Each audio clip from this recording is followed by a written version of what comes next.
Então vamos lá, vamos começar o nosso segundo encontro da unidade 2. Semana passada nós começamos a falar sobre controle de estoque, operações com mercadorias, né? Nós vimos inventário periódico, inventário permanente, vimos como que é feito a gestão do estoque através dos 3 métodos que nós utilizamos, média ponderada, o EPS e PEPS. E hoje nós vamos complementar, né? A gente vai prosseguir com operações com mercadoria, que julgo eu ser uma das aulas mais importantes do semestre. Mas antes, vamos conversar de forma um pouco mais light, vamos começar conversando sobre os tipos de empresa que nós temos, que isso vai fazer toda a diferença. Então, primeiro a gente tem empresa de cunho industrial. O que é uma empresa de cunho industrial? Inclusive, tem até um normativo sobre isso, né, de falar o que é uma indústria, por exemplo. Então, a indústria transforma uma matéria-prima em outra matéria-prima ou matéria-prima em um produto acabado ou semi-acabado. Então, o objetivo da indústria é industrialização, processo de transformação. Então, igual esse exemplo que eu dei aqui, minério de ferro, ele é transformado, industrializado em uma chapa de aço. Ou uma chapa de aço, ela é transformada num veículo, por exemplo. Ou você pega do ramo têxtil, você pega o tecido e faz a confecção de uma roupa. Então, tudo isso é uma indústria. Indústria, ela trabalha com industrialização, com processo de transformação de itens, tá certo? Então, o porquê que isso é de extrema importância para a gente? Por conta desse cara aqui, ó, o IPI, Imposto sobre Produtos Industrializados. Então, quando uma indústria vende essa caneta, por exemplo, para, sei lá, para Calunga. Nessa transação, eu tenho IPI.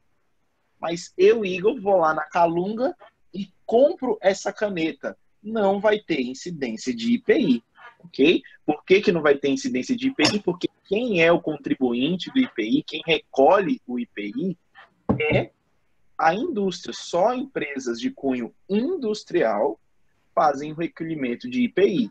Então, a nota fiscal que você pegar, você comprou de uma indústria, vai ter IPI. Se você comprou de um comércio, não vai ter IPI, porque esse IPI já foi pago lá atrás na transação, né? Comércio, indústria. E eu tenho também outros impostos, né? ICMS, PIS, PASEP e a COFINS, né? Então, todos esses são os tributos que nós temos que incidem sobre transações envolvendo indústria. Então, recapitulando, só quem recolhe IPI é uma indústria. Apenas isso, beleza? A regra é essa. Tem uma especificidade, mas vocês vão trabalhar com isso lá para frente. Mas o que interessa para a gente agora a regra é quem recolhe o IPI é apenas indústria. Comércio não faz isso. Calunga não recolhe IPI, ela só paga o IPI, né? A Calunga não recolhe IPI, o mercadinho aí da esquina da sua casa também não recolhe IPI, a padaria perto da sua casa também não recolhe IPI, porque ela não é indústria, ela é uma empresa do segmento industrial, ok? E o que caracteriza uma empresa do segmento industrial? Industrialização, o processo de transformação. Tudo bem? Então vamos prosseguir. Visto isso, nós também temos empresas de cunho comercial ou mercantil. Então, o que essa empresa faz? Ela compra o produto e vende o produto. Apenas isso. Ela compra produto e vende produto. Compra produto e vende produto. Ela não vai manufaturar, ela não vai industrializar, ela não vai fazer o processamento para melhorar esse bem. Ela só pega essa caneta e vende essa caneta. O objetivo principal dela é esse. E o objetivo principal dela é apenas vender produtos. Então, ela compra produtos que já estão acabados e vende esses produtos para uma outra pessoa ou para uma outra indústria, por exemplo. Então, um comércio, ele pode pegar uma chapa de aço e vender essa chapa de aço para outra pessoa, ou ele pega o veículo e vende esse veículo para uma outra pessoa. Então, o comércio, ele trabalha dessa forma. Ele não vai industrializar produtos, ele não vai fazer produtos. O que ele faz é compra o produto acabado, vende o produto acabado. Consequentemente, eu tenho diferentes impostos do que quando eu trabalho com a indústria. Eu tenho ICMS, que também tem na indústria, Eu tenho o PIS/PASEP, que também tem na indústria, e eu tenho a COFINS, que também tem na indústria. A única diferença é que aqui não existe a cobrança de IPI, ok? Então, quando a Calunga vende uma caneta para o Igor, não tem IPI. Não tem fato gerador do IPI. Tudo bem, gente? Importante deixar isso claro para vocês, que lá na frente isso vai ser muito importante para a gente. Então, vamos prosseguir. O que eu falei para vocês, agora a gente vai entrar efetivamente na nossa aula. Então, operações com mercadorias, a gente vai transformar compra bruta em compra líquida. Então, gente, isso é muito importante e isso traz um pouquinho de peculiaridade, um pouquinho de dificuldade. Então, qualquer dúvidas, vão participar, tá certo? Então, vamos lá. Suponhamos o seguinte, eu paguei R$5 por essa caneta. Paguei R$5 por essa caneta, eu tenho um armarinho e paguei R$5 por essa caneta. Isso aqui é a minha compra bruta. Por que que isso é a compra bruta? Porque eu vou ter deduções até chegar na compra líquida e esse valor vai ser o que eu vou lançar no meu estoque de mercadorias. Vocês não têm no salário de vocês, vocês não recebem salário bruto, aí tenho deduções e depois eu tenho salário líquido? É o mesmo princípio, é o mesmo raciocínio que eu quero que vocês tenham. Então, eu pago R$5 nessa caneta. Aí eu vou ter essas seguintes deduções aqui. Lá no final das contas, eu vou ter a minha compra líquida. Então, pensa comigo. Vamos pensar, eu não quero que vocês decorem, eu quero que vocês entendam o procedimento. Eu vou lá e compro de uma indústria essa caneta.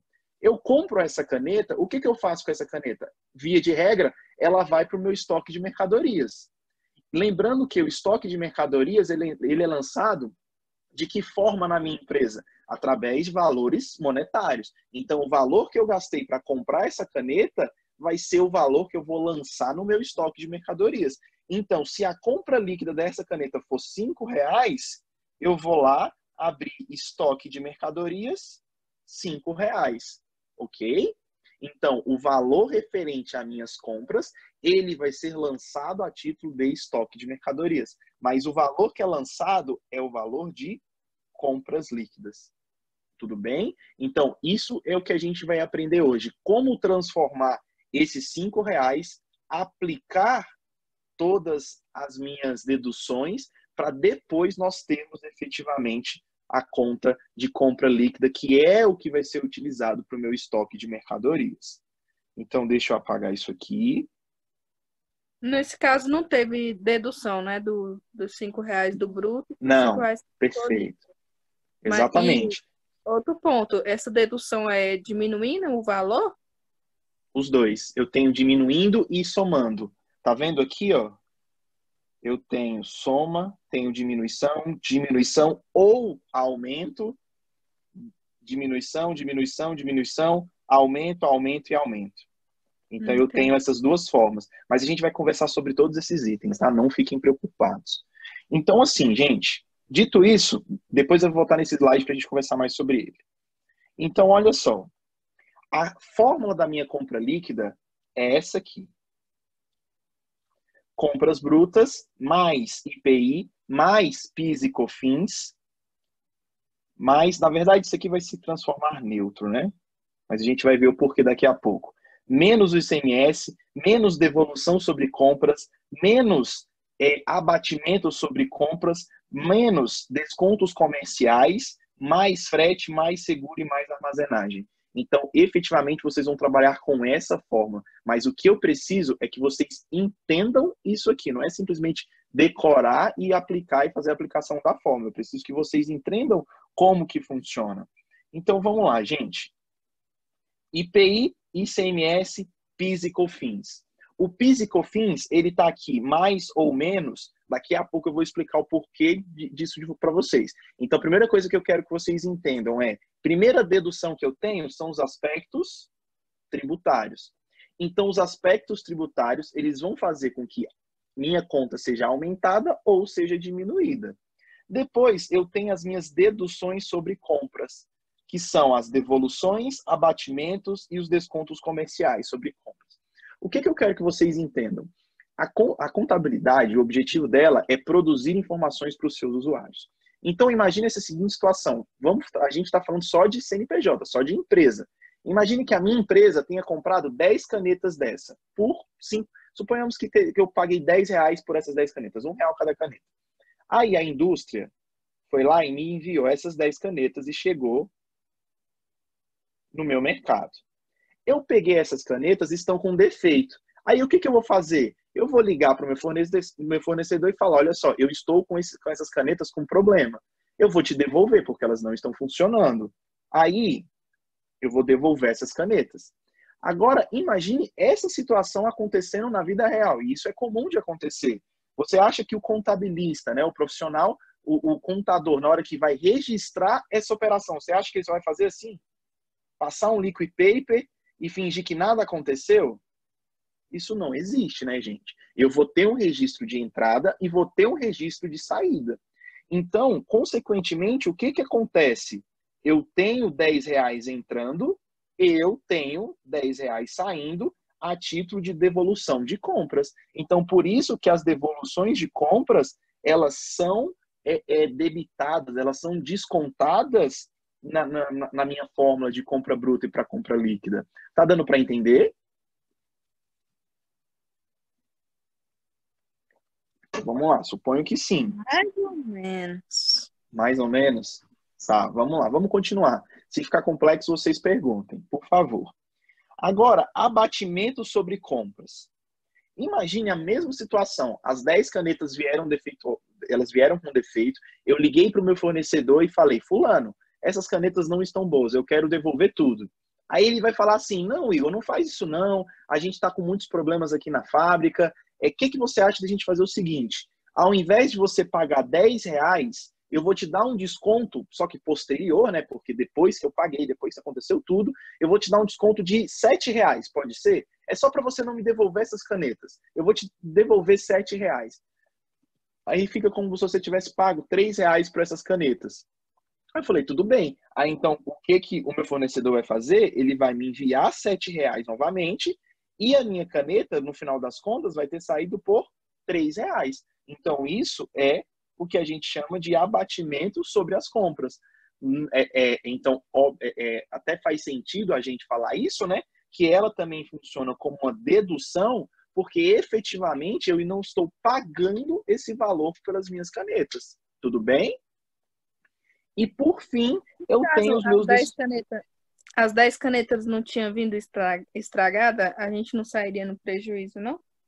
Depende. Aí é um acordo comercial, né? Se você optar por devolver as canetas e receber os R$10 de volta, beleza, você vai ter uma devolução sobre compras. Mas se você optar, assim, eu não te devolvo as canetas e você me dá um desconto, por exemplo, você só me devolve R$7. Aí fica como se eu tivesse pago apenas R$3 por essa caneta. Aí eu tenho essa situação do abatimento sobre compras. Então fica a critério, isso é uma transação comercial, né? Um acordo de vontades. Então, se a minha instituição quiser fazer isso, beleza, pode fazer isso. Então, a nomenclatura que nós damos a isso é abatimento sobre as compras. Mas deu para entender o sentido dela? Uhum. Então, assim, é meio que eu vou ficar com essas mercadorias, elas estão um pouco estragadas, mas eu vou ficar com elas assim mesmo.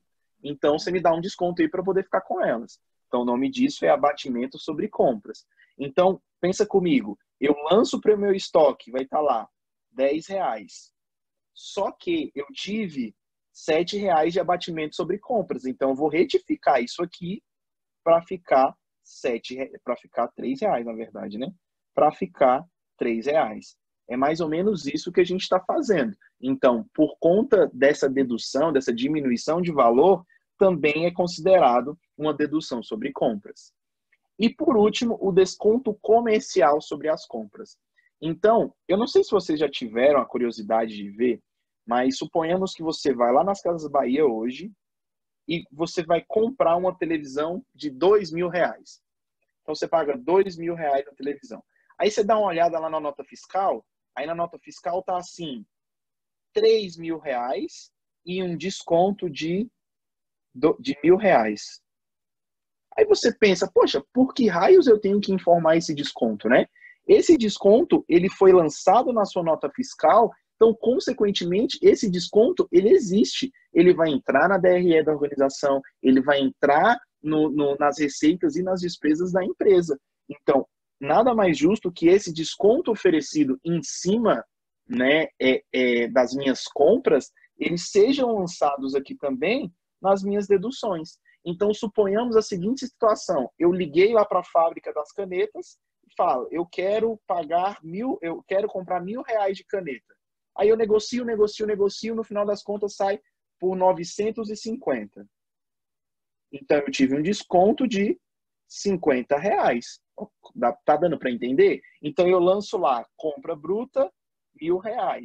E lá embaixo eu tive um desconto de R$50. E eu tenho dois tipos de desconto. Um desconto incondicional, igual esse aqui, que não existe condição nenhuma. Eu chorei, o cara me deu desconto. Mas ele fez esse lançamento na nota fiscal. Então, como ele fez esse lançamento na nota fiscal, eu faço esse lançamento dos meus registros. A compra foi de R$1.000, mas eu tive um desconto de 950, de R$50, aliás, e a compra foi de R$950. E eu também tenho uma segunda situação. Imagine só, eu fui lá, chorei, a minha fatura foi de R$950. Aí, o fornecedor ainda me liga assim, o que é muito comum isso acontecer, né? Falou, Igor, eu estou emitindo a fatura para daqui 30 dias. Mas se você me pagar nos próximos 10 dias, o que vai acontecer? Você vai ter um desconto de mais 5%. Então, você vai me pagar R$875. Se você me pagar nos próximos 10 dias. Se você me pagar depois de 10 dias, o valor continua o mesmo, R$950. Então, o que eu estou querendo dizer com isso, gente? Esse é um tipo de desconto que ele é condicionado a alguma situação. Nesse exemplo específico, qual é a condição? O pagamento ser efetuado no dia até 10 dias depois da minha compra. Então, isso faz com que isso seja caracterizado, né, um desconto condicional, que é condicionado à data de pagamento. O que vocês têm na faculdade de vocês é a mesma coisa, não é? Vocês têm lá o boleto que chega a R$1.000, mas se você pagar até tal dia, você vai pagar tanto. Se você pagar até tal dia, você vai pagar tanto. Então, isso é um desconto condicional. Isso também é uma dedução das minhas compras. Tudo bem até aqui, gente? Estão preocupados? Vai ficar Estão melhor na hora da tranquilos? prática. Na hora da prática vai ficar melhor, né? Que entra mais em mente e vem a dúvida também. Sim, então vamos lá. Mas fiquem tranquilos que essas deduções sobre compras, a gente praticamente não vai trabalhar. Eu só tenho que trazer isso para vocês verem como que funciona. O que é importante, muito importante para a gente, é aspectos tributários e os gastos com a colocação do produto na empresa. Isso é muito importante. Então, vamos lá. Coloca a empresa na cabeça de vocês. A minha empresa é um armarinho, um mercadinho que vende produtos de escritório, por exemplo.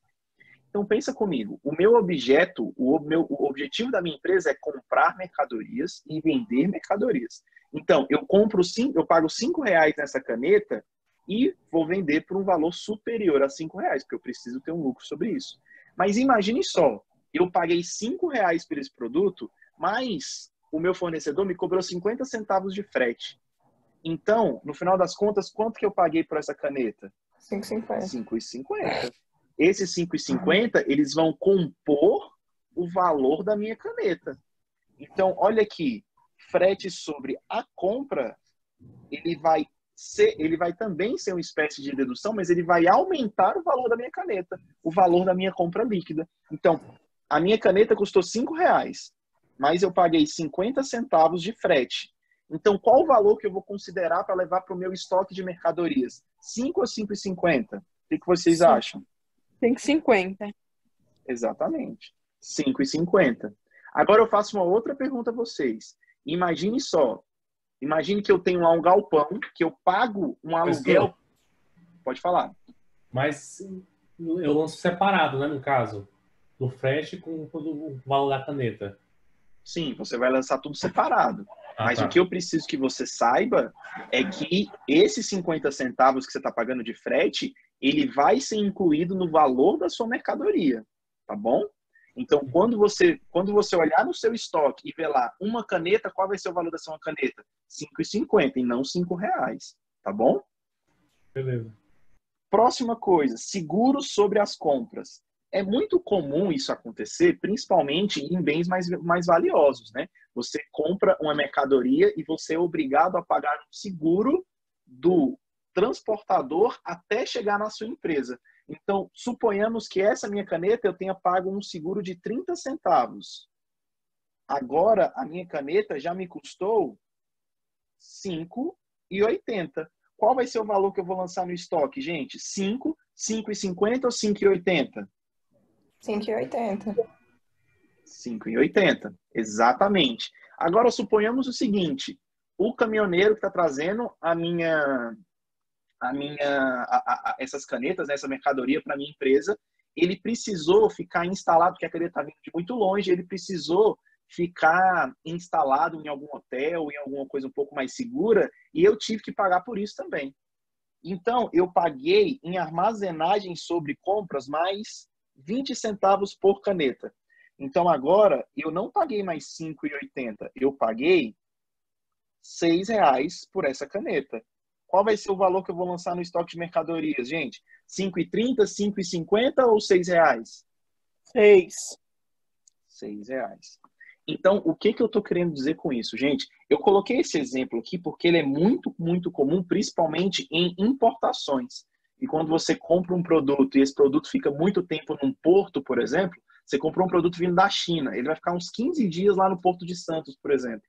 Esses 15 dias que ele vai ficar no Porto de Santos é uma armazenagem. Você vai gastar um baita de um dinheiro com armazenagem no porto. Então, esse valor que você gastar com armazenagem, você tem que incluir no preço do seu produto, tá certo? No custo do seu produto. Então, o que eu quero que fique bem claro na cabeça de vocês?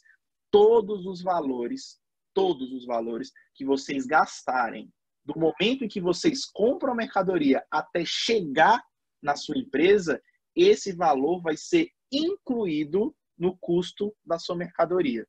No custo da sua mercadoria vai ser incluído esses valores, os gastos com a colocação do produto dentro da empresa, tá certo? Agora, imagine a seguinte situação. Comprei essas canetas, minhas canetas já estão dentro da minha empresa.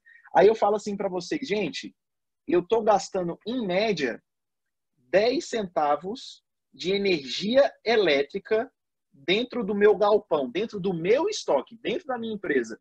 Vocês acham que esses 10 centavos eles vão aumentar o valor do meu estoque em 6,10? A minha caneta agora tem um custo de 6,10.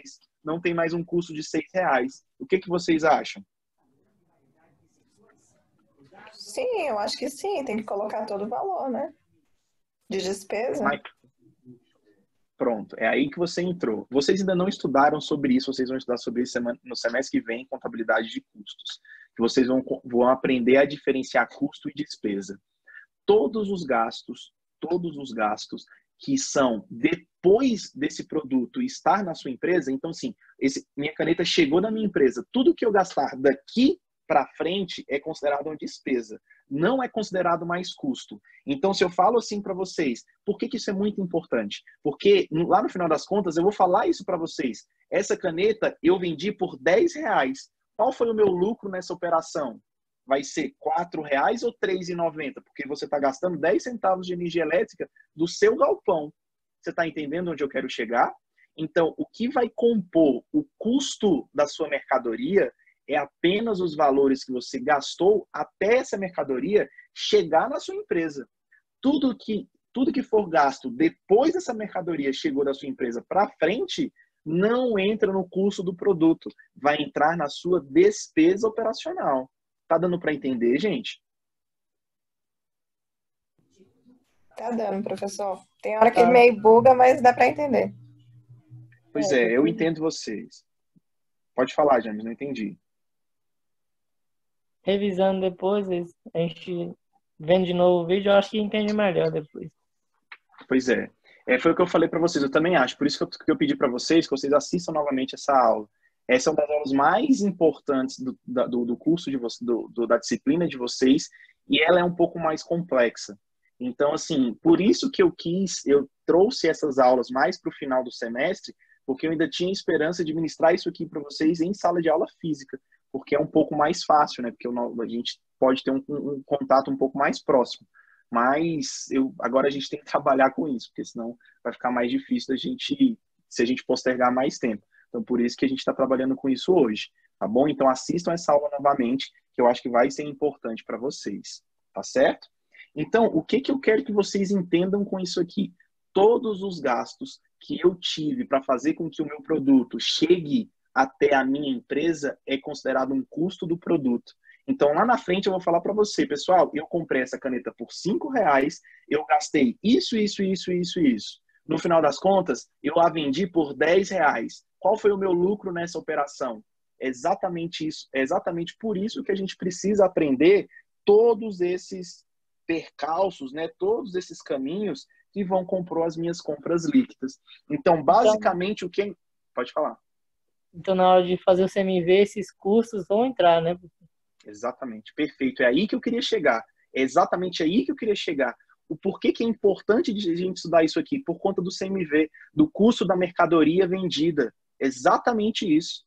Porque lá na frente eu vou desprezar as despesas para calcular o meu CMV e só vou levar em consideração o quê? Apenas o que foi o custo para a aquisição dessas mercadorias. Por isso que isso é tão importante para mim. Então, assim, eu comprei essas mercadorias e paguei o frete da compra. Isso vai entrar dentro do custo da mercadoria. Isso vai compor o meu CMV. Mas eu tive uma despesa de frete da venda da mercadoria. Então, essa despesa, a minha empresa está pagando R$5 para enviar uma mercadoria que eu vendi de Brasília para Palmas, por exemplo. Então, isso é uma despesa. Esse valor de frete sobre venda é considerado uma despesa operacional. Não é considerado um custo do produto. Então, esse frete sobre vendas, ele vai entrar onde? Nas despesas. O frete sobre a compra de mercadoria, ele entra onde? Dentro do CMV. Porque ele vai fazer parte do custo do produto da minha caneta. Tá dando para entender, gente? Ou tá ficando muito complexo? Tá dando para entender. Então, vamos lá. Vamos continuar. Então, essa é a fórmula que vocês vão trabalhar. Essa é a fórmula que vocês vão trabalhar daqui por diante. Agora, Tem professor, Pode falar. ICMS. Um exemplo. Quando a gente vai lançar uma planilha lá que a gente tem para fazer o inventário, no caso, ou mesmo o CMV. Aí até esse ICMS, ele entra numa área separada, né? Tipo, você vai entender agora. Ele entra numa área separada. E você diminui o valor do ICMS, não diminui? Lá a gente diminui. E você sabe por que você faz essa diminuição? Eu faço, mas eu não sei não. Você vai aprender agora. Você vai aprender agora. E, gente, isso aqui é um pouco complexo. Eu dou aula para ciências contábeis do 5º semestre e é meio difícil de a gente entender isso aqui. Tem contador formado já que ainda tem uma certa dificuldade para entender isso aqui. Porque o que o James está fazendo a pergunta agora mexe com contabilidade tributária, mexe com direito tributário. Mas a gente vai entender agora o porquê que o James faz isso. O que ele está falando é o seguinte, por exemplo, eu paguei R$5 na minha caneta, correto? Está lá na minha planilha. Paguei R$5 na minha caneta. No final das contas, tem uma colunazinha de ICMS que, suponhamos, ele pagou 80 centavos de ICMS. Esse valor de ICMS, ele vai retirar do inventário dele. Então, quando ele for lançar no estoque de mercadorias, ele não vai lançar R$5, ele vai lançar R$4,20, porque ele está retirando o ICMS na compra. Então, a gente vai entender o porquê que ele faz isso. Se vocês não entenderam ainda qual que é a mecânica disso aqui, fiquem tranquilos, tá bom? A gente vai trabalhar sobre isso aqui mais para frente. Só estou adiantando porque o James acabou de fazer essa pergunta para mim. Então, vamos lá, gente. No comecinho da aula, nós conversamos sobre esses tributos. Vocês viram IPI, ICMS, PIS e COFINS. Então, isso aqui é um pouco complicado, tá, gente? Eu fico até falando que isso é um pouco complicado, às vezes vocês ficam até já fica meio que receoso com isso, né? Já vão internalizando isso. Mas vamos lá. Isso é complicado, mas vocês vão entender qualquer coisa. Pergunte, que é para a gente conseguir fazer com que isso fique claro na sua cabeça. Então, vamos lá, olha só. Tributos e contribuições nas compras e nas vendas. Tributo por fora é quando no preço do produto não está incluído um tributo. Este será calculado sobre o preço do produto. E tributo por dentro é quando no preço do produto já está incluso o tributo. Ficou complexo, mas eu vou explicar para vocês agora. Suponha o seguinte, a minha caneta, R$ 5, correto? Minha caneta, R$ 5. Dentro desses R$ 5, o que eu quero que vocês entendam? Que dentro desses R$ 5, eu tenho ICMS e tenho PIS e COFINS. Então, dentro dos R$ 5 do produto que eu paguei, tem ICMS, PIS e COFINS. Só que eu estou comprando de uma indústria, então eu ainda vou pagar o IPI. O IPI, ele é considerado um tributo por fora. Então, além desses R$ 5, eu ainda vou pagar por fora o IPI. O IPI, ele é o tributo, o imposto sobre industrialização, né, de produtos industrializados. Então, as alíquotas do IPI, elas vão diferir muito de acordo com a classificação do produto. Então, suponhamos que uma caneta seja 10% IPI. Provavelmente não é, deve ser 8 ou 4. Mas suponhamos que seja 10% só para ficar em número redondo. Então, o IPI, ele é um imposto por fora, portanto, além dos R$ 5, eu ainda vou pagar mais R$ 5,50. Então, qual vai ser o valor, pessoal, que eu vou pagar pela minha mercadoria? R$ 5,50. Então, eu vou mostrar exatamente... Por favor. Como é? Não entendi. Repete de novo essa parte aí. Repito. Vou fazer o seguinte, eu vou pro próximo slide, depois eu volto nesse aqui para a gente fazer de novo. Porque o próximo eu trouxe uma nota fiscal que eu acho que vai ficar um pouco mais claro. Professor, Mas daqui a... Pode falar. isso tem a ver com a questão de nota cheia? Não sei. Eu não conheço essa nomenclatura de nota cheia. Talvez até tenha, mas eu não conheço essa nomenclatura. Empresas, na verdade, tem umas empresas que fazem uso de nota cheia, que por exemplo, compra um certo produto e não vem o valor total do produto, vem um valor abaixo. Aí, na verdade, tem esse cuidado de ver se a nota é cheia ou não, para quando ter o lançamento, ele não lançar com uma nota com o produto, por exemplo, comprou uma caneta de R$ 5 e lá na nota consta o produto como R$ 2,50. E, na verdade, o produto final vai sair R$ 5 mais todos os outros tributos. O conceito é exatamente esse. Exatamente isso. O sentido é isso que você está falando. De nota cheia e uma nota... Qual é a nomenclatura que vocês utilizam? Nota, como é que é? Bom, é porque, na verdade, a gente sabe diferenciar. Eu conheço mesmo como nota cheia até então. É quando, por exemplo, a gente tem o produto na compra, a gente já sabe o produto, a gente comprando aquele produto, a gente já sabe o preço final dele. Só que na nota, ele vem ficando naquele preço, vem um preço abaixo. Aí a gente já classifica não sendo cheia. Que, na verdade, é o preço abaixo do produto que a gente está acostumado a pagar, mais os outros tributos por fora. É exatamente isso que você está falando. O tributo por fora é exatamente isso. Eu tenho dois tipos de tributo por fora, IPI e o imposto sobre importação. Mas é exatamente isso que você está falando, essa nota cheia, que é o que a gente vai ver aqui agora. Dá uma olhada nessa nota fiscal que eu trouxe para vocês. Olha só isso. Primeira coisa que eu quero que vocês vejam. Valor total dos produtos, R$ 60 mil. R$ 60 mil. Então, a minha pizza vale R$ 60 mil, correto? A minha pizza vale R$ 60 mil. O que tem dentro desses produtos? Eu tenho produto e também tenho impostos por dentro. Que agora o que eu quero que vocês vejam? Valor do ICMS, R$ 10.800.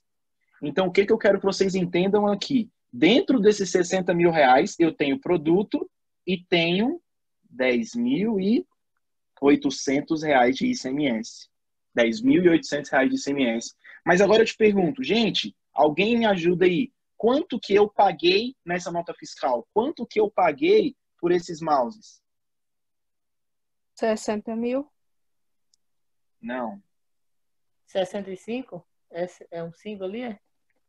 Tá meio ruim de enxergar, né? Mas é 69. 69. Então, olha que interessante. Eu não sei se é isso que o João acabou de falar para vocês de nota cheia, mas o significado é exatamente esse. E o produto vale R$ 60 mil. Mas quanto que eu paguei por ele? 69. 69. Então, o que eu estou querendo dizer com isso aqui para vocês, gente? Dentro dos 60 mil reais, eu tenho a cobrança de ICMS. E por fora, é como se eu tivesse uma pizza brotinho, digamos assim, de 9 mil reais.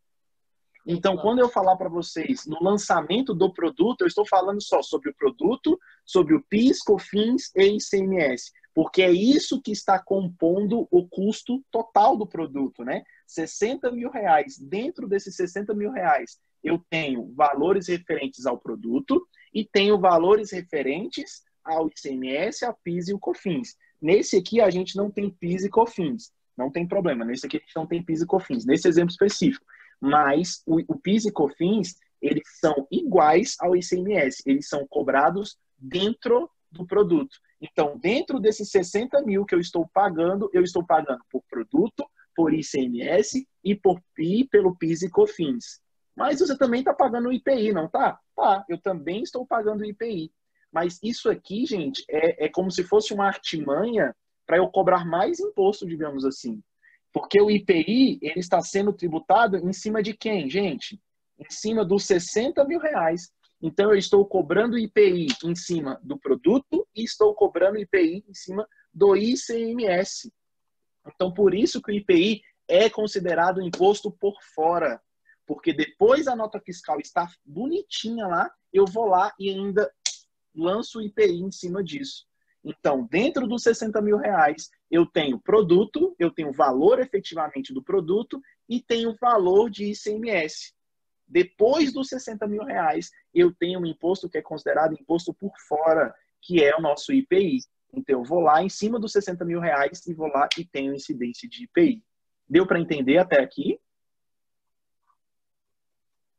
Tudo bem, Essa gente? parte do 9 mil, ela tá aqui, é porque tá um pouco ruim de ver. Vem Essa os nota dois fiscal não tá assim. primeiro. Calma aí, tem. Não sei se esse aqui tem opção de riscar, não tem. Tem aula que tem como a gente riscar aqui a tela de vocês também, né? Não tem. Não tem. Mas esse segundo, primeiro tem 2 quadrados de vermelho aí na linha Isso, de baixo, né? Mais pra direita. isso. Aí ele entra em 9 mil, que é esse IPI, né? Exatamente. Se você olhar, olha o que a Tainara está falando. Nessa primeira sequência de quadrados que eu tenho, eu até marquei, eu vou marcar de azul agora, tá, gente? Aqui eu tenho o valor do IPI, 9 mil reais. E o valor, agora eu vou marcar de verde, eu tenho o valor da nota fiscal vai ser 69 mil reais. O que isso significa? Que o valor da nota fiscal é 60 mil mais os 9 mil do IPI.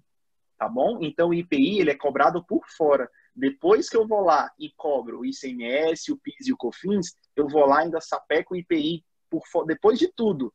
Por que isso é feito? Porque a cobrança do IPI vai ser ainda maior. Porque se eu fosse cobrar o IPI acima apenas do produto, o IPI seria menor, não seria? Porque a gente está falando de porcentagens. O IPI está sendo cobrado em cima de tudo, em cima dos 60 mil reais. Então, esse valor de IPI tem aqui produto e tem também imposto, tem também o ICMS. Então, essa é a mutreta, a artimanha que está por trás do IPI. Por isso que o IPI é considerado um imposto por fora. Tudo bem, gente? Esse IPI é vantajoso para quem? Para o governo. Só para o governo. A gente só se ferra. Só para o governo que ele é vantajoso. Então, o governo que colocou essa norma de cobrar o valor do produto, os impostos, e se somar eles e depois fazer o IPI. Exatamente. Exatamente. O governo que fez isso. Porque é bem mais vantajoso para ele, né? Então, o imposto sobre a importação e o imposto, o IPI, né, o imposto sobre produtos industrializados, eles funcionam dessa forma. Depois que eu cobro todos os meus impostos, eu venho lá e ainda cobro o IPI em cima. Aí vai ser em cima de tudo. O que tiver dentro vai ter cobrança de IPI, tá bom? Ficou claro? Aham. Então vamos lá, gente, vamos prosseguir. Então, olha esse exemplo. Mais uma vez a gente conversando sobre imposto por dentro e imposto por fora. Que eu quero que fixe na cabeça de vocês. Eu tenho um imposto por fora que nós vamos trabalhar, IPI. Todos os outros 3 principais que nós vamos trabalhar hoje, ICMS, PIS e COFINS, são impostos por dentro, já estão dentro do valor do produto. Então, olha esse exemplo. Eu tenho um valor, eu paguei R$1.000 por essa mercadoria, tá aqui. Paguei R$1.000 por essa mercadoria. Aliás, o produto custa R$1.000, né?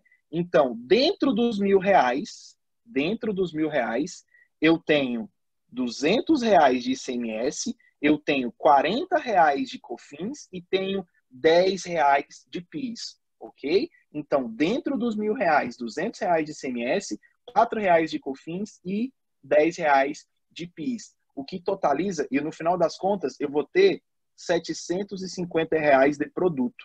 Então, o meu produto vai... De produto especificamente, é R$750. Os outros 250 é tudo tributo. Então, o meu produto vale R$1.000. R$1.000 é o valor do meu produto. Dentro desses R$1.000, eu tenho R$750 de produto, mais R$250 de tributo, mais R$250 de impostos, tá bom? E, só que qual vai ser o valor que efetivamente eu vou pagar por isso? Eu ainda tenho o IPI que vai ser cobrado por fora. Então, é R$1.000 de produto. Dentro desses R$1.000, o que eu tenho? Produto, tenho ICMS e tenho PIS e COFINS. Mais R$150 de IPI. Tudo bem, gente? Tá dando para entender o que eu quero dizer aqui? Esse meu IPI de R$150, ele foi cobrado em cima disso aqui tudo, ó. Produto, ICMS e PIS e COFINS. Tudo bem? Tudo bem. É uma grande safadeza, né? Mas é o que acontece. Infelizmente, é o que acontece. Agora... Professor, Não, as coisas não ser cara. Pois é, né? Pode falar, Matheus. o José está falando. Ah, desculpa, José. Caso o IPI é por fora, os demais em Isso. tributos. No lançamento, na hora que você for lançar o preço de um produto, você não precisa mais calcular eles, porque eles já estão embutidos. No caso, você vai só agregar o valor da sua nota mais o IPI e lançar o valor do produto? Seria isso? Isso, seria isso, exatamente isso. Você vai lançar o valor do seu produto mais o valor do IPI.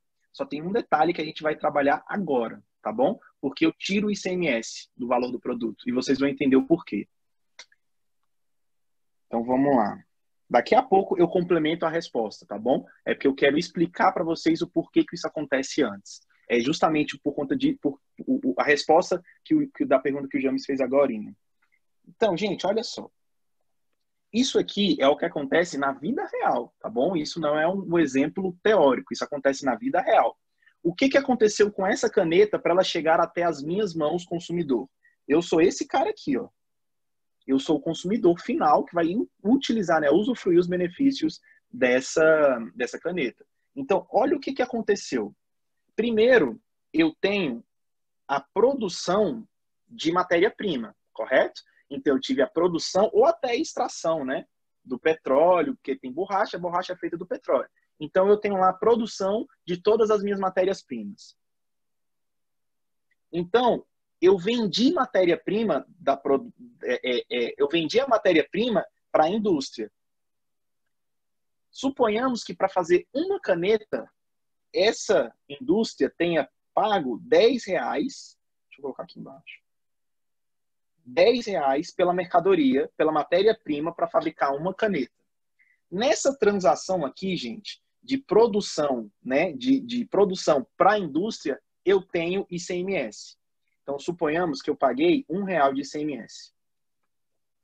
Aí a indústria vai lá, manufatura, faz todo o processo de industrialização e tem a caneta pronta. Pensa comigo, se a indústria gastou R$10 de matéria-prima para fabricar essa caneta, ela vai vender por R$10? Não, ela não vai vender por R$10. E outra coisa, o ICMS, ele é uma alíquota de, geralmente, entre 17% e 18%. Aqui em Brasília é 18%. Então, se for uma porcentagem, suponhamos que para esse exemplo específico eu esteja trabalhando com ICMS de 10%. Só para ficar um número redondo, para ficar mais fácil, tá bom? Então, suponhamos o seguinte, essa indústria fabricou essa caneta, ela não vai vender direto para mim, isso não acontece. Na nossa cadeia de suprimentos, isso nunca vai acontecer. Então, o que acontece? A minha indústria vai vender para uma outra empresa, para um outro CNPJ. E ela está vendendo essa caneta por R$15. E dentro desses R$15 eu tenho R$1,50 de ICMS, tá bom? Então pensa comigo, a indústria comprou matéria-prima, pagou R$10 por essa matéria-prima para fabricar uma caneta.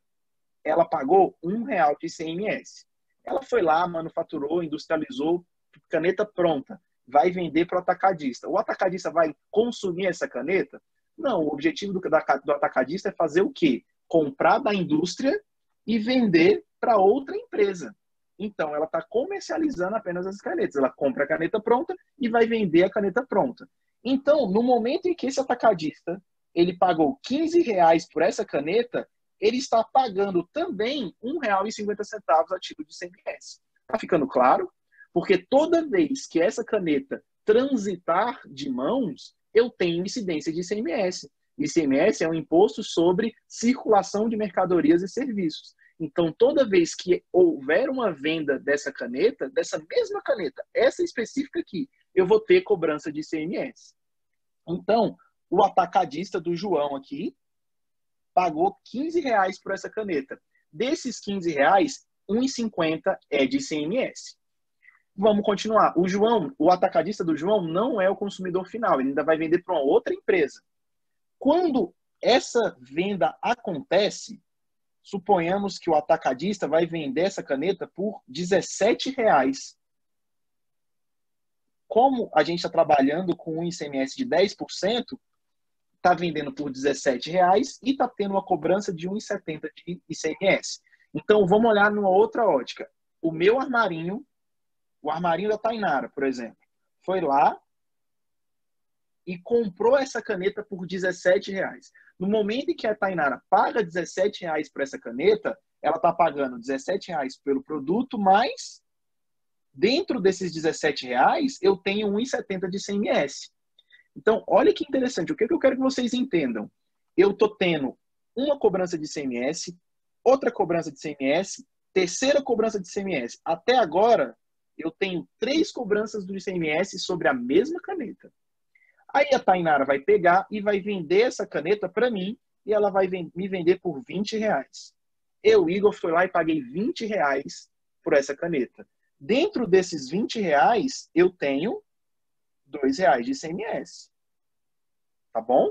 Então, eu, Igor, sou consumidor final e estou pagando R$20 pela minha caneta. Consequentemente, R$2 é título de ICMS. Então, vamos contar de novo? Eu tenho um ICMS aqui, eu tenho outro ICMS aqui, eu tenho mais uma aqui e tenho aqui. Então, eu tive, ao invés de 3, 4 cobranças de ICMS até que esse produto chegue na minha mão, que eu sou o consumidor final desse produto. Então, eu tive 4 cobranças de ICMS. Mas olha o detalhe, se a gente for fazer as contas, né? Eu gastei 2, 3, R$4,50, R$6,20 de ICMS nessa caneta. Então, em tese, o governo receberia R$6,20 de ICMS por essa caneta. Por que isso não acontece? Por que o governo não recebe R$6,20 por essa caneta? Por conta dessa característica aqui, ó, não cumulatividade dos impostos. Por conta da característica da não por favor, professor, cortou. Repito. Vamos lá, olha só. O governo, se a gente for somar R$1 de ICMS mais R$1,50 mais R$1,70 mais 2, o governo receberia R$6,20 de ICMS.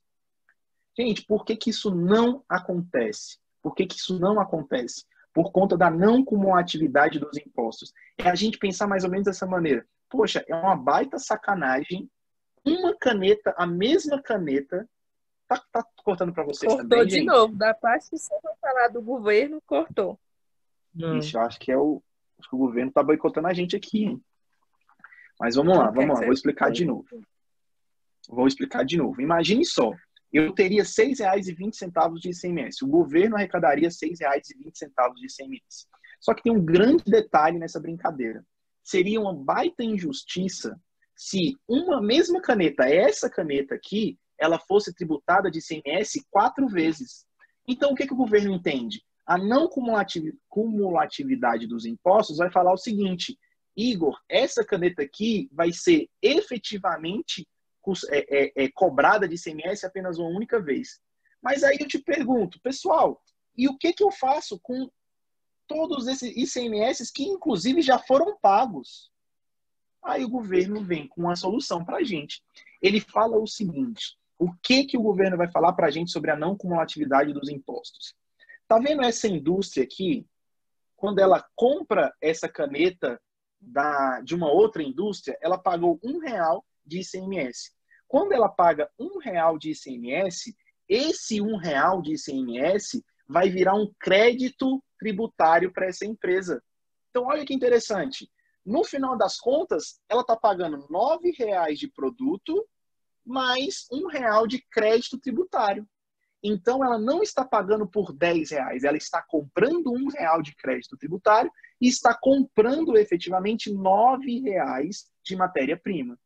Por quê? Porque essa empresa, ela não é a consumidora final desse produto. Esse produto, ele vai ser utilizado para futuras comercializações. Então, a indústria está gerando R$1 de crédito tributário. A mesma coisa vai acontecer com todas essas pessoas da cadeia que ficou extremamente bagunçado aqui. O atacadista do João, pode falar. E quem é que realmente vai pagar esse ICMS? Adivinha só quem vai pagar? Quem é o bobo que vai pagar o ICMS? O consumidor final. A gente. Exatamente. Eu e você. Comprou para consumir, tem ICMS. A gente paga o ICMS. Eu não tenho crédito tributário nenhum, mas toda essa galera aqui tem crédito tributário. Então, o atacadista do João, ele pagou R$15 por essa caneta pronta. Desses R$15, R$1,50 é ICMS, é crédito de ICMS. É por isso, James, que você, quando você faz o seu lançamento na sua planilha, você tira o valor do ICMS, porque a empresa está recebendo crédito tributário, tá bom? O ICMS que ela paga na compra é transformado em crédito tributário. É como se ela estivesse emprestando dinheiro para o governo. É mais ou menos isso que acontece. Então, todas as vezes que uma empresa compra o produto para comercializar depois, o ICMS que ela está pagando é a título de crédito tributário. Deu para entender? Sim. Então vamos prosseguir. No caso, tipo, esses R$600 do auxílio que a grande maioria conseguiu receber, vamos dizer que foi um crédito que a gente tinha do governo. Não fica muito caracterizado como crédito, não. O crédito que eu estou querendo dizer é assim: eu estou emprestando dinheiro para o governo. Então, em algum momento, eu vou fazer um abatimento e eu vou utilizar esse crédito. Mas eu não vou pegar esse dinheiro de volta. Entendeu? Então, é um pouquinho diferente. Então, vamos continuar. Alguém ia fazer uma pergunta? Isso tem mais ou menos a ver com, por exemplo, desconto de nota fiscal? Quando você compra um produto, aquele produto tem um valor de desconto lá que você pode agregar no final do ano, você pode trocar por desconto? Seria isso? Tá legal? Não, também não. É porque, assim, o que acontece, gente? Imagine só que a minha empresa, por que o governo faz isso? O governo faz isso para incentivar os consumidores a cobrar nota fiscal. Porque é só com nota fiscal que o empresário ele não sonega receita. Eu vou te dar um exemplo que acontece com muita frequência. Por exemplo, vamos supor que eu tenho uma padaria. Se o José for lá na minha padaria e comprar um pãozinho e pagar no dinheiro, eu posso fingir para a Receita Federal que isso nunca aconteceu, que essa transação não aconteceu. Então, eu vou evitar de pagar PIS, COFINS, ICMS, Imposto de Renda e Contribuição Social sobre o lucro líquido desse pãozinho que você está me comprando.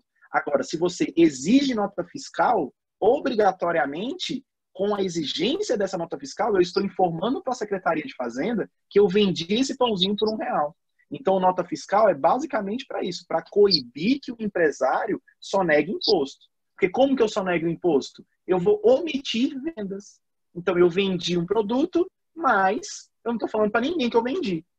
Eu não tenho registro nenhum que essa venda aconteceu. Então, produtos que são pagos em dinheiro tem uma grande possibilidade, principalmente se essa nota fiscal, ela não, se você não pedir nota fiscal, tem uma grande possibilidade do empresário não emitir, não informar para a Receita, para a Secretaria de Fazenda, que essa venda aconteceu. Então, é assim, esse R$1 que você comprou meu pãozinho, ao invés de ir para o caixa, ele já entra direto no meu bolso. Ele nunca existiu. Entendeu? É uma comercialização, é um produto que eu não vou falar nada para ninguém que eu vendi.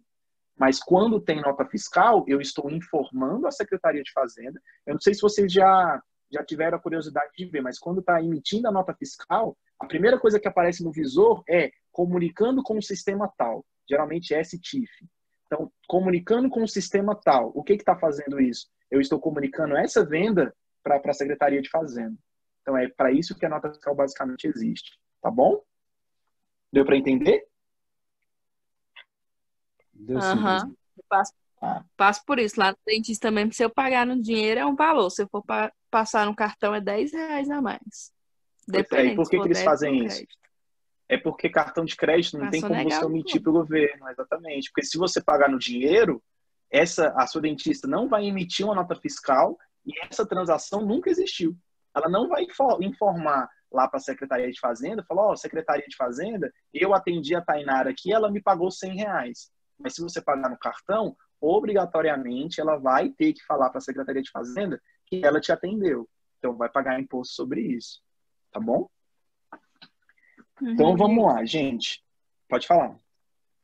Não, aí com isso aí eu comecei a transferir o dinheiro para eles. Mas não adianta nada, tá? Mas então, mas para mim continua sendo uma boa, porque eu pago o mesmo valor, como se eu estivesse pagando, mas para eles não. Para eles esse dinheiro está entrando livrezinho no bolso do empresário. Ele não está pagando imposto sobre isso. Então, isso mas quando eu transfiro para a conta dele, porque quando eu transfiro para a conta, que é a conta mesmo do CNPJ lá do dentista, elas têm que pagar também, né? Não. Eles podem omitir que, por exemplo, quando que eu pago ICMS, por exemplo? Eu compro uma mercadoria. Mas eu só vou pagar ICMS se eu informar ao governo que eu estou vendendo essa mercadoria. Nesse caso específico, você está transferindo dinheiro para o seu dentista. Provavelmente, eu não sei se isso está acontecendo, tá, gente? Mas pode ser que ela não transmita essa informação para a Secretaria de Fazenda. Ela não vai informar o GDF que te atendeu. Consequentemente, esse valor que você paga da manutenção, ele nunca existiu. Ele não existiu para os registros contábeis. Mas assim mesmo que as pessoas... indo direto na conta da empresa? Mesmo indo direto para a conta da empresa. Mas geralmente reclamou. Cartão de crédito. Como é que geralmente a diferença de cartão. Fala. Pode falar, James. Geralmente a diferença de cartão para dinheiro é porque quando você paga no dinheiro, a empresa não paga taxa de cartão, entendeu? E quando você paga no cartão, a empresa tem que pagar uma taxa para a administradora do cartão, entendeu? Porque ele vai pegar o dinheiro, vai querer adiantar aquela taxa, ele paga uns juros para a administradora do cartão. Não, mas não é só essa questão não, James, da parte da administração da maquininha, não. É igual o professor está falando mesmo, é na intenção de sonegar mesmo o imposto. Não, calma, eu não estou falando que isso acontece, eu só estou falando que pode acontecer. Quando eu transfiro o dinheiro ou quando eu entrego o dinheiro vivo, o empresário pode ou não emitir essa informação da Secretaria de Fazenda. O que o James falou realmente faz muito sentido, porque é um custo a mais para a empresa. A empresa, se for uma compra a crédito, por exemplo, ela vai receber daqui 30 dias. Aí o que ela faz? Ela antecipa esse dinheiro. Aí ela vai pagar 5%, 7%, dependendo da operadora de cartão de crédito, para que o dinheiro caia na conta amanhã. Então, realmente, esse é uma despesa a mais, digamos assim. Mas quando eu pago no cartão de crédito, obrigatoriamente, aquele valor vai entrar como receita da empresa. Então, não tem como a empresa sonegar. Mas quando eu pago em dinheiro, não existe registro dessa transação. Então, o empresário pode ou não sonegar essa informação para a Receita Federal. Tá bom? É isso que eu estou querendo dizer. Não estou falando que o seu dentista faz isso, mas no momento em que você paga com dinheiro, ele pode omitir essa informação. É por isso que muitos, principalmente médicos, prestador de serviço em geral, ele faz isso. É um preço com nota fiscal e um preço sem nota fiscal, por exemplo. A pediatra da minha filha é exatamente assim. Se eu quiser pagar com nota fiscal, é um valor. Se eu quiser sem nota fiscal, é outro valor. Porque esse valor, provavelmente, ela vai omitir dos dados da Secretaria de Fazenda. Tá bom? Uhum. Mas vamos lá. Vamos supor que isso não aconteça, né? Que a gente não vivencie isso na prática. Mas vamos lá. Então, olha só. O que eu estou afirmando para vocês? Que tributação na compra de mercadorias. Os valores inerentes às operações de compra de mercadoria são considerados créditos tributários. Então, todas as vezes que uma empresa comprar um produto e naquele produto tiver ICMS, o que é ICMS? Um crédito tributário. Eu vou dar um exemplo rapidinho, só para a gente entender um pouco melhor. Comprei uma caneta por R$10. Só que dentro dessa caneta, R$3 de ICMS. Então vamos lá para as partidas dobradas para ela ajudar a gente a entender isso. Quanto que saiu do meu caixa, gente? Para comprar essa caneta? E aí? Não entendi, professor. Olha só, eu comprei uma caneta por R$10. Dentro desses R$10, eu tenho R$3 de ICMS, tá certo? Aí vamos trabalhar com as partidas dobradas. Quanto que saiu do meu caixa para eu comprar essa caneta? R$10. Muito bem. R$10. Agora, isso aqui vai fazer toda a diferença para vocês. Partidas dobradas te ajudando a você entender isso aqui. Para todo débito existe um crédito igual a valor. Então, vamos lá. O que o James faz na empresa dele? Ele vai lançar quanto a título de estoque de mercadorias? R$7. R$7. Exatamente. Aí você me pergunta, ué, cadê as partidas dobradas dessa jossa aqui? Eu creditei R$10 porque saiu R$10 do meu caixa e só debitei R$7. Tem alguma coisa de errado. Onde está de errado, pessoal? CMV? Não, ainda não. ICMS a recuperar. ICMS a recuperar é uma conta de ativo. É o dinheiro que a minha empresa está emprestando para o GDF, para o Ibanez. Então, eu comprei um crédito tributário de R$3. Quanto que vale o meu produto? R$7. Os outros R$3 é um direito que eu tenho a receber. O governo me deve R$3. Então, é por isso que eu vou lançá-lo diferente. É por isso que o James, na hora que ele faz a contabilização lá das mercadorias que estão entrando, ele tira o ICMS. Porque quando a empresa dele compra mercadoria para revender, todo o valor que ele paga sobre o ICMS é considerado um crédito tributário. É considerado um crédito tributário. Então, você não pagou, eu não paguei R$10 pela caneta. Eu paguei quanto pela caneta? R$7. Os outros R$3 eu estou emprestando dinheiro para o governo. Eu estou emprestando dinheiro para o governo. É um crédito tributário. Deu para entender, gente? Sim. Tudo bem? Tá. Agora, eu sei que é complexo, gente. Eu sei que é complexo. Tem muita informação que eu estou trabalhando com os meninos de contabilidade do sexto semestre, que é contabilidade tributária. É um pouco complexo, mas eu preciso passar isso aqui para vocês, porque isso aqui é muito importante. Agora, o PIS e o COFINS, eles podem funcionar igual o ICMS. Eles podem funcionar, mas eles não funcionam igual o ICMS. Por quê? Olha só, eu não sei, vocês já devem ter ouvido falar nisso, né? Vocês já devem ter ouvido falar no Simples Nacional, né? O que é o Simples Nacional? É um regime de tributação. Eu tenho 3 tipos de regime de tributação. O lucro real, o lucro presumido e o Simples Nacional. Quando a empresa... É porque assim, imagine só. Eu tenho uma empresa, por exemplo.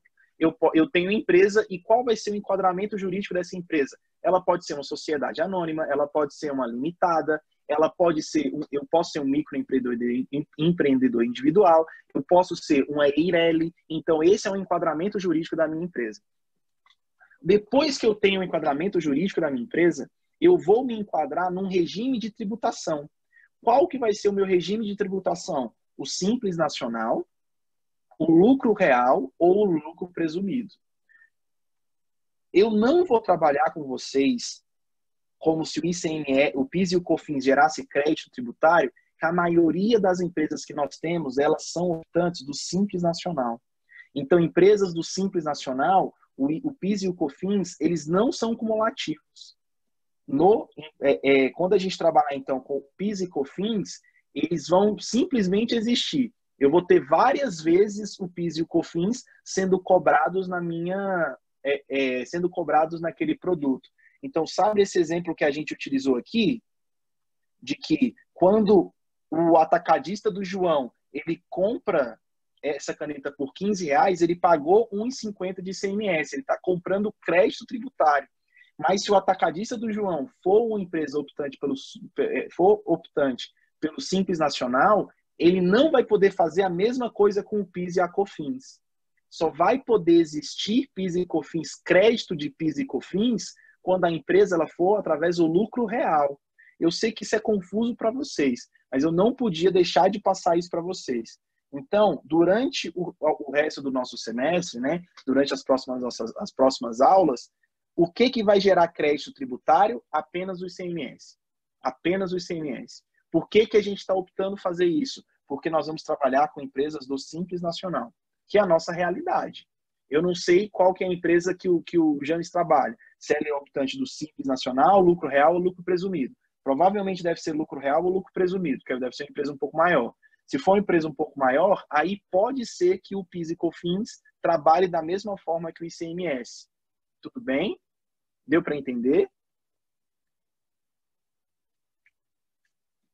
Você sabe, James, qual que é o regime de tributação da sua empresa?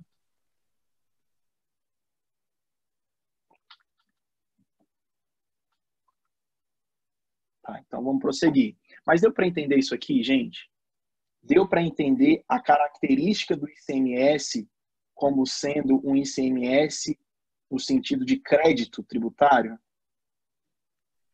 Sim. Deu para entender? Tá. A aula está um Aí pouquinho se a extensa empresa hoje. tiver aquele, não sei o que, nacional, não entra o PIS e o outra parte lá, né? Isso. PIS e COFINS. Se for optante pelo Simples Nacional, que são a maioria das empresas são optantes pelo Simples Nacional, eu não tenho crédito tributário de PIS e COFINS. Eu só tenho crédito tributário de quem? Apenas de ICMS. Exclusivamente de ICMS. Tá bom? Tá então, bom. olha só. Vamos lá. Professor, Exemplo 1. Pode falar. no caso, o Simples Nacional seria conforme o segmento da empresa. Empresa grande vai sempre estar trabalhando com os outros dois, e empresas médias ou pequenas pelo Simples Nacional? É isso? É porque o Simples Nacional ele tem uma faixa de receita permitida. Eu não lembro agora qual que é o valor, mas por exemplo, deixa eu ver aqui o Simples Nacional, a receita. Seria uma Simples Nacional. Oi?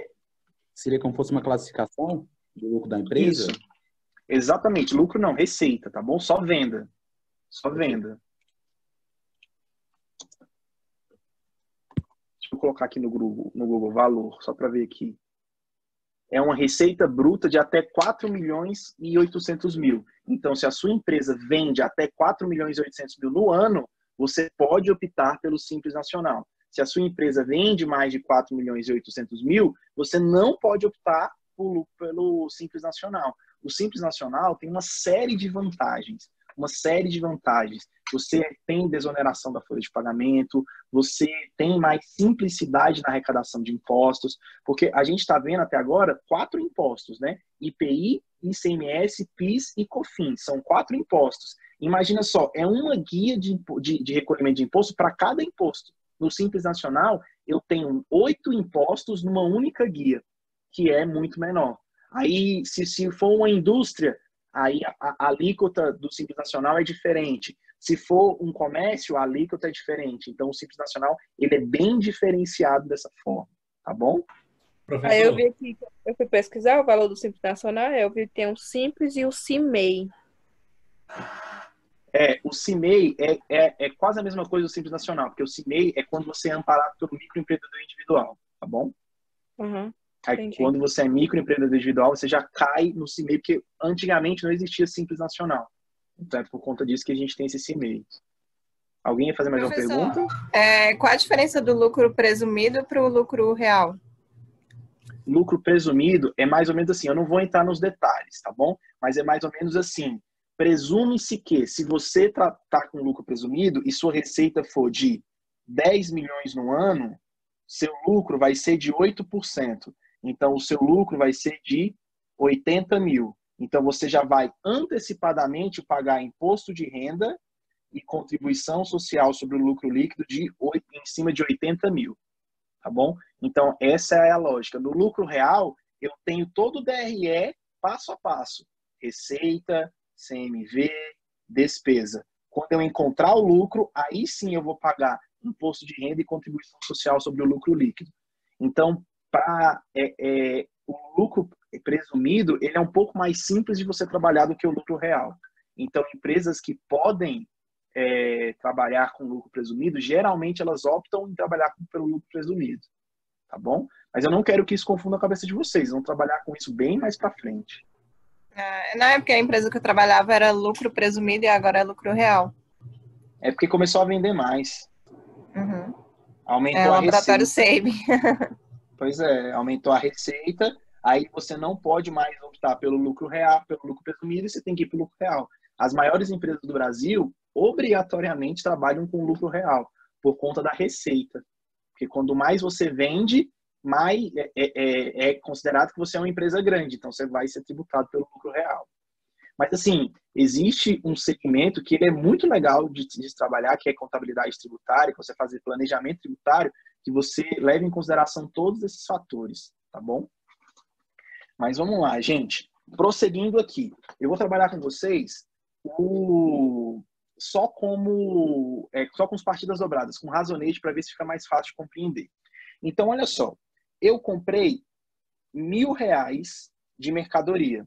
Ó, a tributação, 18% de CMS e 3,65% de PIS e COFINS. A gente está trabalhando com IPI. Então, vamos lá.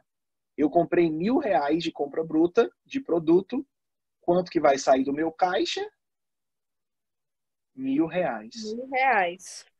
Por que vai sair só R$1.000? Porque o PIS, o COFINS e o ICMS, gente, são impostos por dentro. Então, quando não tiver cobrança de IPI, só vai sair do caixa o valor do meu produto. Porque o IPI é considerado por fora. Então, se eu tivesse um IPIzinho aqui, ó, seria R$1.000 mais o valor do IPI. Mas como não tem, só tem ICMS, PIS e COFINS, dentro desses R$1.000 eu já tenho PIS e COFINS e ICMS, tá certo? Então vamos lá. Deixa eu abrir meu calculador aqui para a gente fazer algumas continhas. Então eu tenho, de ICMS, eu vou ter R$180. R$180. Aí, R$1.000, deixa eu fazer aqui. Menos 180. De PIS e COFINS, eu vou ter 3,65, 29 e 83. Olha o que eu estou fazendo, gente. Primeiro, eu tenho aqui de ICMS, deixa eu fazer uma pizza um pouco maior. Eu tenho. Minha pizza vale R$1.000, correto? De ICMS eu tenho 180. E de PIS e COFINS, eu tenho um pouquinho só, uma fatia que vale R$29,83.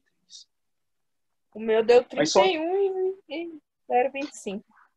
Sim, mas olha só, por que o nosso deu diferente? Porque eu estou colocando o PIS e COFINS em cima de R$820, que é só o que é produto efetivo, entendeu? Porque se você deve ter feito o PIS e COFINS em cima de R$1.000, não foi? Não, eu fiz foi em cima de 850, eu que errei aqui mesmo. Ah, sim. Então, o seu raciocínio foi bem correto. Eu tenho R$820 de produto. Então, em cima de R$820 de produto, que eu vou descontar o PIS e COFINS. Porque se eu colocar PIS e COFINS em cima de R$1.000, eu estou colocando PIS e COFINS em cima do produto mais do ICMS. Então, eu pagaria imposto em cima de imposto. E isso o STF não permitiu. Então, por conta disso, eu tiro o ICMS, o valor resultante só do produto que eu tenho PIS e COFINS, tá bom? Então, vamos lá. Eu tenho R$ 180 de ICMS e R$ 29,83 de PIS e COFINS. Desses desses 3 impostos que eu tenho aqui, apenas o ICMS me dá crédito. PIS e COFINS não me dão crédito, porque essa empresa ou do Simples Nacional ou do lucro presumido. Como que eu sei disso? A alíquota do PIS e COFINS. Tem muita coisa que eu estou falando aqui, gente, que não é obrigatório que vocês saibam. Eu estou falando a título de curiosidade, como essa. Eu sei que essa empresa não faz parte do lucro real por conta da alíquota do PIS e da COFINS. A alíquota do PIS e da COFINS para empresas do lucro real é bem maior do que isso aqui, é 9,25. Então, empresas Simples Nacional nem se compara, nem tem isso aqui, e empresas do lucro presumido, essa é a alíquota de 3,65. Mas para essas empresas eu não tenho crédito tributário de PIS e COFINS. Então, eu só tenho de ICMS. Então, vamos lá, olha só. A porcentagem de PIS e COFINS é sempre abaixo da de ICMS, né? A de PIS e COFINS sempre vai ser 3,65. ICMS, via de regra, é 18%. Via de regra. Mas tem alguns produtos, primeiro que o ICMS varia conforme o estado. E outra que o ICMS pode ser diferente de acordo com a importância do produto. Cigarro, por exemplo, o ICMS é bem maior do que o do arroz, por exemplo. Bebida alcoólica, a mesma coisa. Então, ICMS, para você saber a alíquota do ICMS do estado do DF, né, você tem que entrar lá no Google e digitar alíquotas do ICMS para o DF. A regra é 18%, tá bom? E PIS e COFINS sempre 3,65. Sempre 3,65. Então, vamos lá, gente. Saiu R$ 1.000 do meu caixa. R$ 1.000 do meu caixa. Então, significa que eu vou ter que debitar R$ 1.000 também. Mas vamos lá. Eu vou usar 2 contas aqui. O ICMS a recuperar. O ICMS a recuperar e o estoque de mercadorias, ok? Lembrando, ICMS a recuperar é uma conta de ativo. ICMS a recuperar é um direito que a empresa tem. Então, se é um direito que a empresa tem, é uma conta de ativo. Se é uma conta de ativo, eu debito para aumentar. Então, ICMS a recuperar, eu tenho um valor de R$ 180. E de estoque de mercadorias, eu vou ter 820. Por que eu não trabalho com PIS e COFINS da mesma forma de ICMS a recuperar? Porque PIS e COFINS não são recuperáveis. Então, se eles não são recuperáveis, eu meio que esqueço esse valor e coloco ele como custo do produto, tá bom? Então, eu esqueço esse valor e coloco ele como custo do produto. Então, efetivamente, o que eu vou ter de estoque de mercadorias? O que eu vou lançar no meu inventário? R$ 820. E R$ 180 vai ser a título de ICMS a recuperar. Eu estou emprestando dinheiro para o Ibanez. Estou emprestando dinheiro para o Distrito Federal. Tá certo? Então, é como se eu fizesse assim. Saquei R$ 820. Eu entreguei na mão do meu fornecedor. Saquei R$ 180, estou entregando na mão do Ibanez. Esse dinheiro é seu e esse dinheiro é efetivamente do meu fornecedor, tá bom? Então é mais ou menos assim que funciona. A ideia é funcionar dessa forma. Então, todo o valor que eu gasto com ICMS na compra de mercadorias, eles vão se tornar crédito tributário. Por isso que eu tenho que diminuir esse valor das minhas compras. É por isso que quando a gente viu lá nas deduções, né, dos impostos, esse valor ele é descontado, ele é diminuído das minhas compras brutas. Tá bom, gente? Deu para entender? Uhum. Complexo, né? Mas vamos lá. Agora, a concessionária Secundo comprou 3 carros XYZ no valor unitário de R$ 55 mil. Consequentemente, eu paguei por esses 3 carros. Opa. Deixa eu fazer minhas contas aqui. Esse vezes 3, R$ 165 mil. Então, minha nota fiscal vai estar lá. Valor dos produtos, R$ 165.000. Aqui eu já estou comprando na indústria. Como que eu sei disso? Porque tem cobrança de IPI. Então, 165 mil vezes 8% de IPI, eu vou ter R$ 13.200 de IPI. Gente, quanto que vai sair do meu caixa? 165 mil. Ah, não. 68 mil. 108 mil. 178, Exatamente. isso. O IPI, ele é um imposto por fora. Ele vai ser cobrado depois que a nota fiscal está pronta, digamos assim. Então, o valor que eu vou lançar no meu caixa vai ser de R$ 178.200. Esse é o valor que eu vou lançar no meu caixa, tá certo? Então, vamos lá. Vamos fazer a nossa pizza aqui de novo, né? Então, a minha pizza vale 165 mil. Aqui dentro da pizza, o que vai ser importante para mim é só o ICMS, tá certo? Porque o PIS e COFINS, eles são indiferentes, por quê? Porque se não for uma empresa que trabalha com crédito de PIS e COFINS, esse cara eu vou colocar automaticamente no valor do meu custo. Então, ele já vai para cima. Então, vamos lá. E Então, até melhor, né, professor? Se você Como é que retira o é? valor,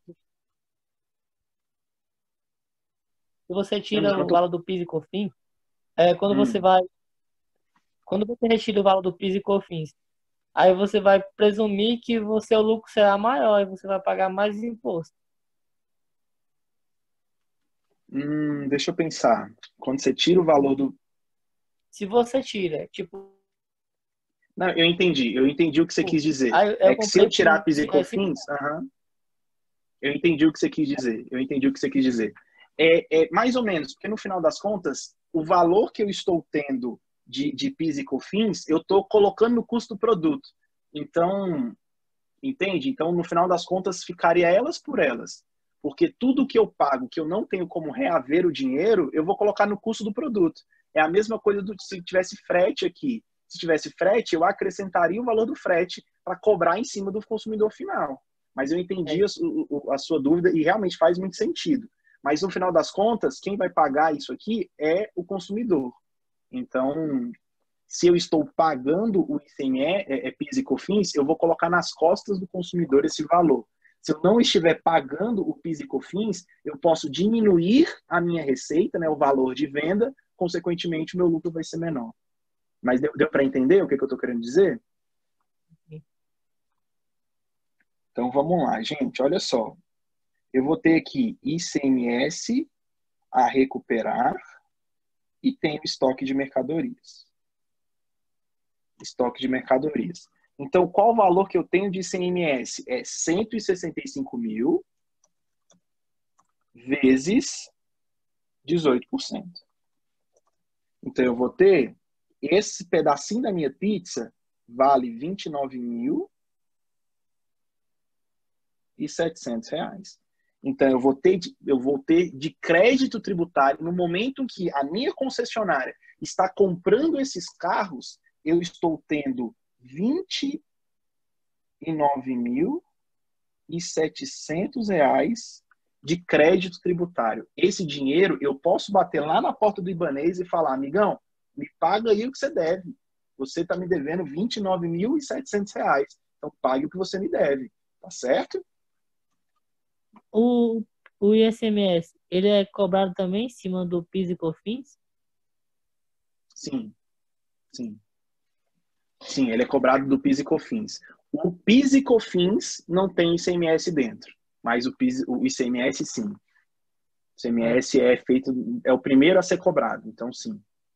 O fato gerador, dentro da base de cálculos do ICMS, está lá um pedacinho de PIS e COFINS, sim. Eu entendi a sua pergunta. Então vamos lá, gente. Agora, o que vocês acham? Nessa conta que tá horrível. Estoque de mercadorias. Qual vai ser o valor que eu vou lançar no meu estoque de mercadorias, gente? O que vocês acham?